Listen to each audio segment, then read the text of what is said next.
आकाश, भूमि और पाताल तक होता है, मगर इन्होंने तो आकाश से भी आगे जाकर अंतरिक्ष में भी घोटाला किया, भूमि से आगे जाकर पाताल में खदानों का भी घोटाला किया और समंदर को भी नहीं छोड़ा, वहां सबमरीन का भी घोटाला कर दिया। जब, नल, थल, अंतरिक्ष, हर जगह एक कांग्रेस ने घोटाले किए और इंडी अलायंस का नेतृत्व कांग्रेस के हाथ में। मैं देश की जनता को कहना चाहता हूं, किस प्रकार की सरकार थी। एक और लाखों करोड़ के घपले घोटाले करने वाली कांग्रेस है और दूसरी ओर 23 साल से राज्य सरकार और केंद्र सरकार में मुखिया रहने के बाद भी हमारे विरोधी भी एक कानी पाई का आरोप न लगा सके, ऐसा नेतृत्व नरेंद्र मोदी का नेतृत्व। देश की जनता ने, मित्रों, देश की जनता ने तय करना है कि देश का भविष्य ये भ्रष्टाचारियों के हाथ में सौंपना है या नक्सिक प्रामाणिक व्यक्ति जिस पर दुश्मन भी आरोप नहीं कर सकते ऐसे नरेंद्र मोदी जी को सौंपना।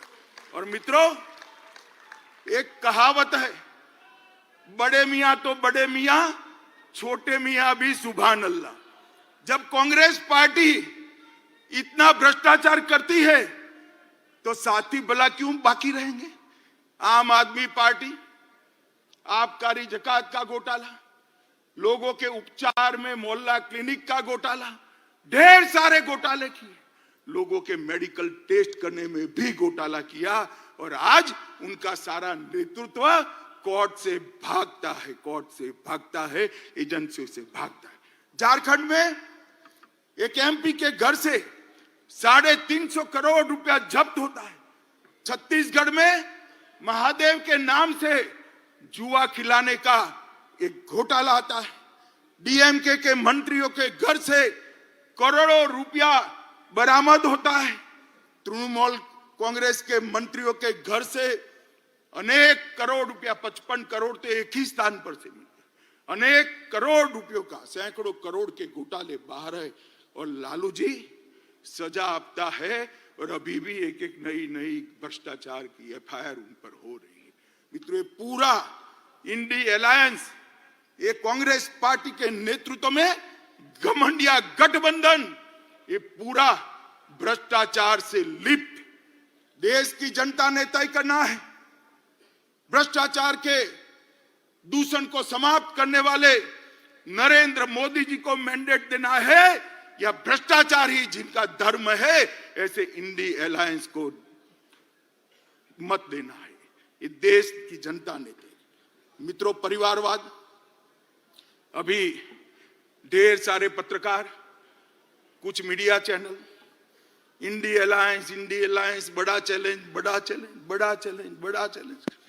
अगर मुझे कोई कहे कि इंडी अलायंस क्या है तो मैं इसकी एक ही व्याख्या करता हूं, 7 परिवारवादी पार्टियों का गठबंधन इंडी अलायंस है। इससे ज्यादा कुछ नहीं है। जो अपनी पार्टी के अंदर डेमोक्रेसी नहीं स्थापित कर सकते वो देश की डेमोक्रेसी की रक्षा नहीं कर सकते। ये देश की जनता को, आपकी पार्टी लोकतांत्रिक पार्टी नहीं है, आपकी पार्टियां लोकतांत्रिक पार्टियां नहीं है, आप देश के लोकतंत्र का रक्षा नहीं कर सकते। एक और मोदी जी के नेतृत्व में डेवलपमेंटल अलायंस है और दूसरी ओर राहुल जी के नेतृत्व में डायनेस्टिक अलायंस है। डेमोक्रेटिक अलायंस, डेवलपमेंटल अलायंस और डायनेस्टिक अलायंस के बीच में देश की जनता को पसंद करना है। मुझे विश्वास है कि एक और मोदी जी देश के और गरीबों के विकास के लिए काम करें और दूसरी ओर अपने परिवार की चिंता करने वाली पार्टियां हैं। देश निश्चित रूप से विकास की राजनीति करने वाली भारतीय जनता पार्टी और एनडीए को सिलेक्ट करेगी, इसका मुझे पूरा विश्वास। देखिए साहब, इनके राजनीति में उद्देश्य क्या है। मोदी जी कहते हैं महान भारत की रचना हो, 2047 तक का लक्ष्य रखा, आत्मनिर्भर भारत की रचना हो, 2047 तक का लक्ष्य रखा। सोनिया जी का लक्ष्य राहुल जी को पीएम बनाना, पवार साहब का लक्ष्य बेटी को सीएम बनाना, ममता दीदी का लक्ष्य भतीजे को सीएम बनाना, स्टालिन का लक्ष्य अपने बेटे को सीएम बनाना, लालू प्रसाद जी का लक्ष्य अपने बेटे को सीएम बनाना, उद्धव ठाकरे का लक्ष्य अपने बेटे को सीएम बनाना, और मुलायम सिंह जी बेटे को बनाकर ही गए हैं। अब मुझे एक बात बताइए कार्यकर्ता भाइयों बहनों, जिनका लक्ष्य ही अपने बेटे बेटी भतीजों का कल्याण हो, वो गरीब का कल्याण कर सकता है क्या? कभी नहीं कर सकता। जिनका लक्ष्य ही अपने परिवार के लिए सत्ता हथियाना हो, वो देश का कल्याण कर सकता है क्या? कभी नहीं कर सकता। मित्रों, इस देश के अंदर 2G, 3G और 4G पार्टियां हैं। 2G से मतलब आप 2G घोटाले से नहीं है। 2 generation party, 3 generation party, 4 generation party, 4 पीढ़ी तक नेता नहीं बदलता है। 4 पीढ़ी तक नेता नहीं बदलता है। क्यों भाई? देश के किसी युवा में कौवत नहीं है, वो आगे नहीं बढ़ सकता? ना जी, वो नहीं बढ़ सकता। थोड़ा आगे बढ़ गया तो उसका हस्र कर देंगे। कई सारे लोग ऐसे हस्र किए हुए हैं, भारतीय जनता पार्टी ज्वाइन कर आज लोकतंत्र की यात्रा में जुड़े हैं। तेजस्विता का, परफॉर्मेंस का, विचार का, परिश्रम का और दृष्टि का वहां कोई महत्व नहीं है।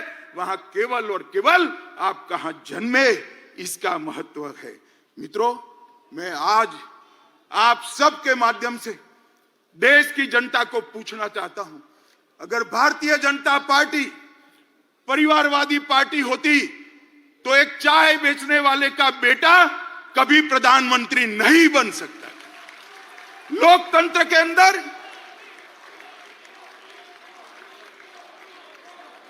मित्रों, लोकतंत्र के अंदर ये बहुत जरूरी है, सबको समान अवसर मिले।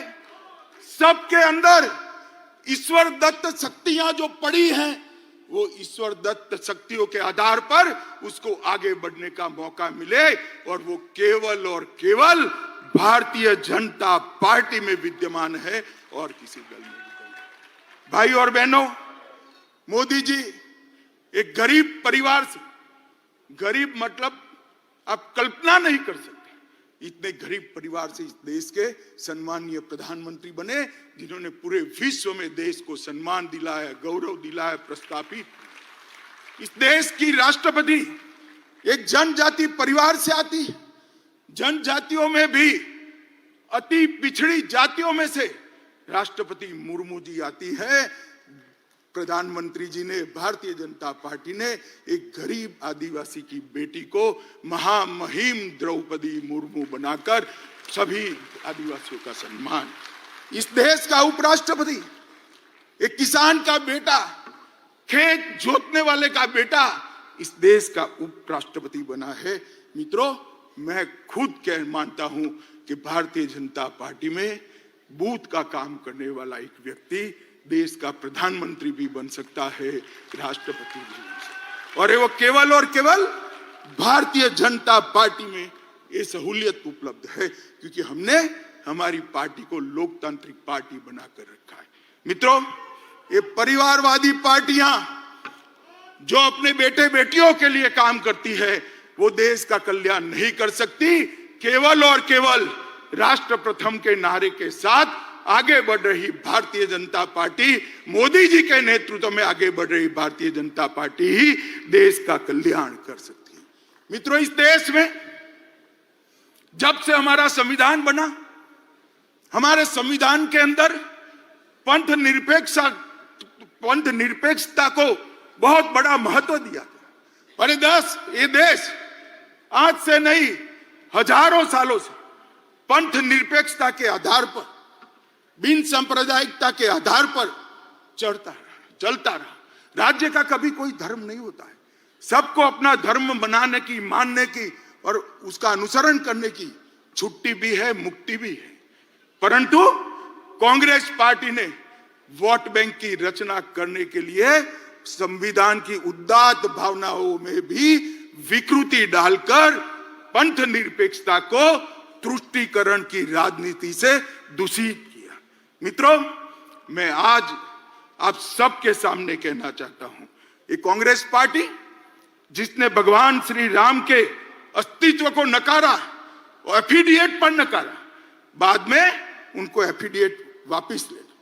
ट्रिपल तलाक का कानून जो केवल और केवल महिलाओं को, मुस्लिम महिलाओं को उनके अधिकार देने का कानून है, इसका आपने विरोध किया। यूसीसी जो कांग्रेस के समय में ही संविधान निर्माता एक लक्ष्य देश के लिए रख कर गए थे, उत्तराखंड सरकार यूसीसी लाई, कांग्रेस ने इसका भी विरोध किया। मित्रों, धारा 370 जब संविधान बना तब ये तय था कि टेम्पररी का मतलब है उचित समय पर उसको हटा देना, मगर 70 साल तक उचित समय आया नहीं। धारा 370 के कारण कश्मीर के अंदर अलगाववाद बढ़ा, उग्रवाद बढ़ा, पाकिस्तान को अंदर पैर रखने की भूमि मिली और 40,000 से ज्यादा लोग मारे गए, मगर तुष्टीकरण की राजनीति ने धारा 370 को हटाने नहीं दिया। इस देश की जनता ने मोदी जी को दूसरी बार पूर्ण बहुमत दिया। 5 अगस्त 2019 को मोदी जी ने धारा 370 को समाप्त कर दिया और आज कश्मीर एक नए युग के साथ आगे बढ़ रहा है। पीएफआई पर बैन हमने लगाया, तब भी कांग्रेस और इंडिया अलायंस के लोगों ने टेढ़े मेढ़े बयान किए। दक्षिण भारत की महान परंपरा, तमिलनाडु की महान परंपरा, पवित्र सेंगोल को हमने पार्लियामेंट के अंदर बड़ी पवित्रता से प्रस्तावित किया। इसका भी कांग्रेस पार्टी और उनके साथियों ने विरोध किया। ये जहां भाजपा विजयी होती है उन राज्यों को गौमूत्र स्टेट कहते हैं। ये लोग संविधान पर पहला अधिकार, देश के खजाने पर पहला अधिकार माइनॉरिटी का है, ये मान्यता रखने वाले हैं। मोदी जी का कहना है देश के खजाने पर पहला अधिकार गरीब का है, दलित का है, आदिवासी का है, पिछड़े। जाकिर नाइक को मैसेंजर ऑफ पीस का सर्टिफिकेट देते हैं, भगवा आतंकवाद के नाम से पूरे सनातन धर्म को बदनाम करते हैं। और मित्रों, अंतिम चरम सीमा तो तब आ गई जब 550 साल के बाद इस देश में उत्सव का क्षण आया। रामलला का प्रधानमंत्री जी प्राण प्रतिष्ठा करने वाले थे। रामलला के मंदिर की प्राण प्रतिष्ठा में न्यास ने कांग्रेसियों को भी निमंत्रण भेजा, मगर उन्होंने तुष्टीकरण की राजनीति करना तय माना, इसको ठुकरा दिया। मैं आज यहां से कांग्रेस पार्टी को चेतावनी देना चाहता हूं।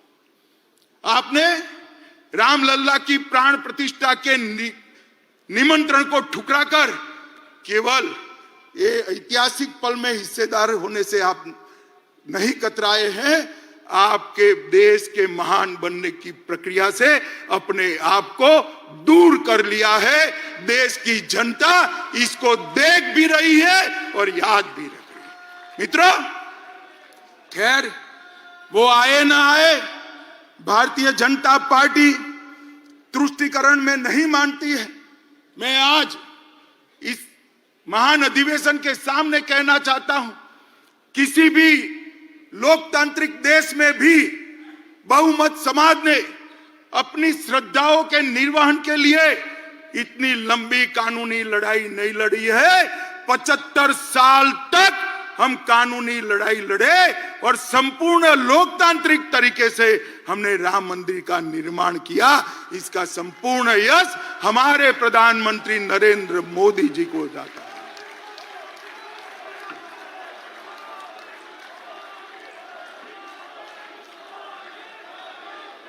भाई और बहनों, ये कांग्रेस पार्टी और इंडिया अलायंस वाले,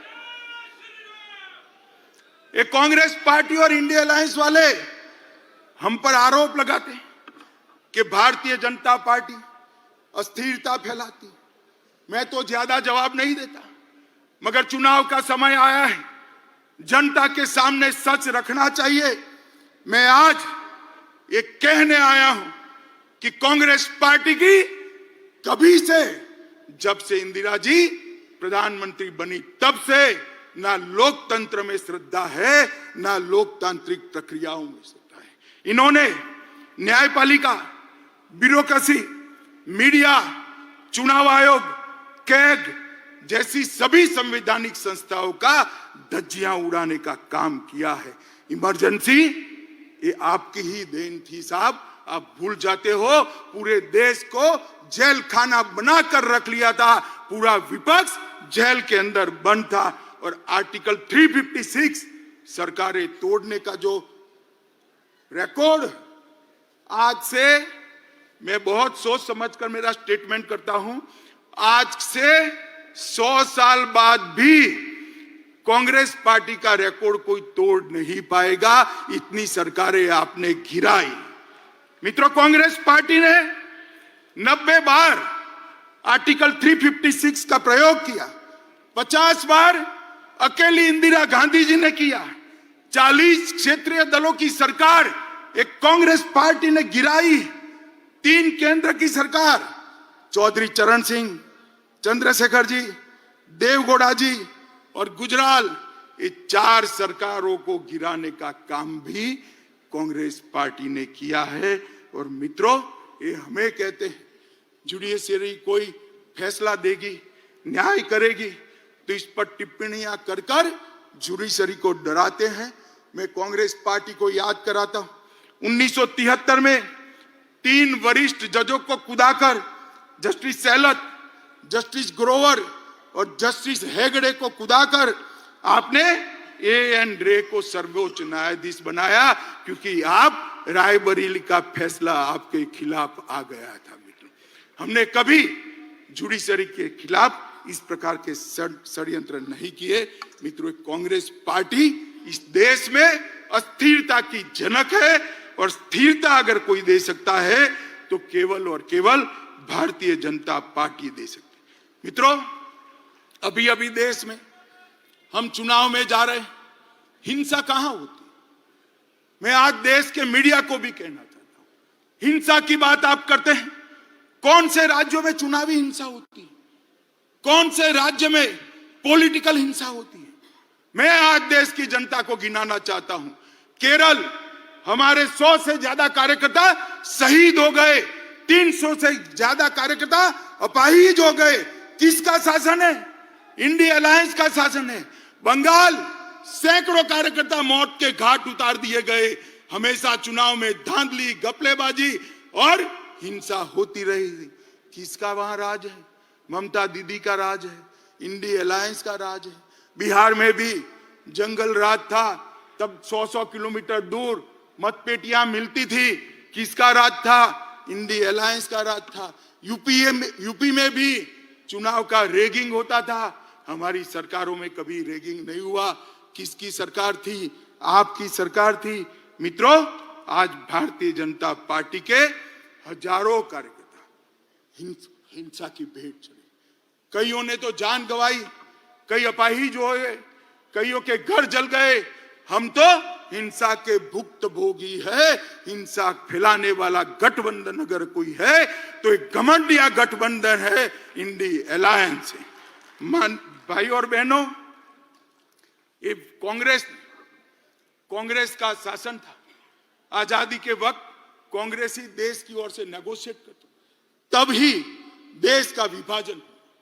और आज भी कांग्रेस की विभाजनकारी प्रवृत्ति राजनीतिक फायदे के लिए कम नहीं हुई। अभी अभी कांग्रेस के नेता ने कहा कि इस देश के 2 टुकड़े होने चाहिए। खुलेआम देश के 2 टुकड़े करने की बात करते हैं। कांग्रेस पार्टी इस स्टेटमेंट से कन्नी भी नहीं काटती है। ये बताता है कि कांग्रेस पार्टी इसका समर्थन करती है। मां भारती का अपमान करने वाले जॉर्ज पुनिया का कांग्रेस के राजकुमार आशीर्वाद लेते हैं। जॉर्ज सोरेस जो भारत विरोधी है, वो उनका समर्थन करता है। कोयम्बतूर बम ब्लास्ट को इंडिया अलायंस इसके गुनहगारों को रिहा कर देती है। और कांग्रेस के नेता पाकिस्तान में जाकर मोदी जी को हटाने के लिए पाकिस्तान की मदद मांगते हैं, पाकिस्तान की मदद मांगते हैं। जब धारा 370 मोदी जी ने हटाई, राहुल गांधी का 370 के समर्थन में जो बयान था, वो पाकिस्तान ने यूनाइटेड नेशन में कोट अनकोट कर शर्म करो कांग्रेसी। आपके देश के खिलाफ आप विदेश में जाकर बोलते हो, देश के प्रधानमंत्री, देश की संसद, देश के लोकतंत्र की निंदा विदेश में जाकर करते हो, और धारा 370 जैसी महत्वपूर्ण चीज को आपने पाकिस्तान को यूएन में हथियार देकर देशद्रोह का एक उदाहरण सेट किया है मित्रों। और मैं देश की जनता को कहता हूं, ये विभाजनकारी प्रवृत्ति जो आजादी के वक्त थी वो आज भी वहां पर है, उसमें कोई परिवर्तन नहीं हुआ। मित्रों, अभी अभी एक कांग्रेस के शहजादे को किसी ने एक भाषण लिखकर दे दिया है। उनका तय है, हर भाषण वो 9 महीने तक बोलते ही रहेंगे, 9 महीने के बाद स्क्रिप्ट बदलता है, ये तय है उनका। अभी उनके हाथ में ओबीसी का भाषण किसी ने थमा दिया है। हर जगह ओबीसी पूछते हैं, हर सवाल ओबीसी के लिए। मैं इनको कहना चाहता हूं, भाई अच्छा ट्यूटर रख लो, अच्छा शिक्षक रख लो, और कांग्रेस पार्टी ने ओबीसी के लिए क्या किया है उसका जरा अध्ययन कर लो। आप जो बोल रहे हो वो आपके ही खिलाफ जा रहा है। मैं आज आप सभी को बताना चाहता हूं, 1957 में काका साहेब कालेलकर कमेटी ने पिछड़ों के लिए रिपोर्ट दिया, कांग्रेस पार्टी ने इसको कभी इंप्लीमेंट नहीं किया। मंडल आयोग बना 1980 में, मंडल आयोग को इंदिरा गांधी ने ठंडे बस्ते में डाल दिया। 1990 में जब इंप्लीमेंटेशन की बारी आई, विपक्ष के नेताए नाते राजीव गांधी ने पार्लियामेंट में इसका विरोध किया। और मित्रों, ओडिशा में और जवाहरलाल जी ने 1951 में जातिवादी सर्वे का विरोध किया था। और भारतीय जनता पार्टी ने क्या किया? मैं पिछड़ा समाज की बात करता हूं, बड़े गौरव के साथ बात करता हूं मित्रों। हमने इस देश को गौरव हो इस तरह से अति पिछड़ी जाति का प्रधानमंत्री देने का काम भारतीय जनता पार्टी ने किया। आज देश में पहला मंत्रिमंडल ऐसा है मोदी जी का जिसमें 27 मंत्री ओबीसी है। राज्यों को ओबीसी की सूची का संशोधन करने का अधिकार मोदी जी ने दिया। केंद्रीय विद्यालय, नवोदय विद्यालय, सैनिक स्कूल और मेडिकल इंजीनियरिंग के दाखिलों में 27% आरक्षण पहली बार नरेंद्र मोदी जी ने दिया। ओबीसी की छात्रवृत्ति में 33% की वृद्धि नरेंद्र मोदी जी ने की।